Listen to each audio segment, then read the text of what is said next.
Train نے کیا کیا؟ یہ سارے مسئلے حل کر دیے. ایک جگہ چیز بنتی ہے، کارگو میں رکھی، دوسری جگہ ان لوڈ ہوئی، اور پھر یوں دنیا کا کلچر بدلنا شروع ہوا.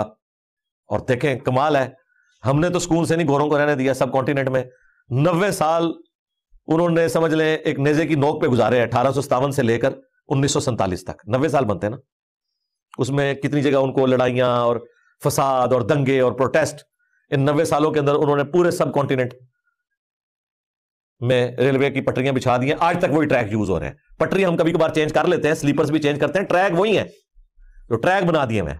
ایون کئی پل بھی وہی ہیں، نہری نظام دے دیا. آپ اندازہ کریں اتنے سے وقت کے اندر. لوگ کہتے ہیں کہ انگریز چلے گئے، اگر انگریز اتنے ہوتے تو پھر ساڑا کیا حال ہوتا؟ جی حال ہوتا کہ آج بلٹ ٹرین ہی پھر رہے ہوتے، ریل کار ہی ذلیل ہو رہے ہوتے، یہ حال ہوتا.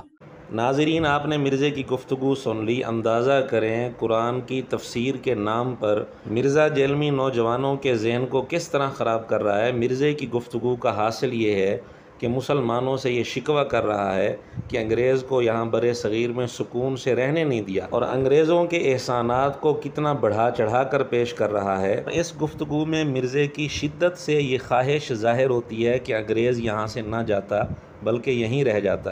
مرزے نے یہ پہلو تو واضح کرنے کی ناکام کوشش کی کہ جب مسلمانوں نے انگریز حکومت کو سکون سے نہیں رہنے دیا، ان کو تنگ کیا، احتجاج کیا، یعنی اس کے نزدیک بر صغیر کے لوگوں نے انگریز کے خلاف جتنی جد و جہد کی اور جتنی قربانیاں دیں وہ ساری اس کے نزدیک فضول ہیں. مرزے نے کبھی اس پہلو کو واضح نہیں کیا کہ انگریز نے یہاں بر صغیر کے مسلمانوں پر کتنے ظلم کے پہاڑ ڈھائے.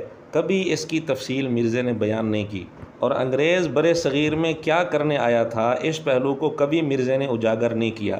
وہ اپنے مقصد کے حصول کے لیے آیا تھا، اور جو کچھ اس نے یہاں کیا اپنے مفاد کے لیے ہی کیا، اس کو مسلمانوں سے کوئی ہمدردی نہیں تھی. بہرحال فیصلہ ہم ناظرین پر چھوڑتے ہیں. مرزا قرآن کی تفسیر کے نام پر کس انداز سے نوجوانوں کا ذہن خراب کر رہا ہے.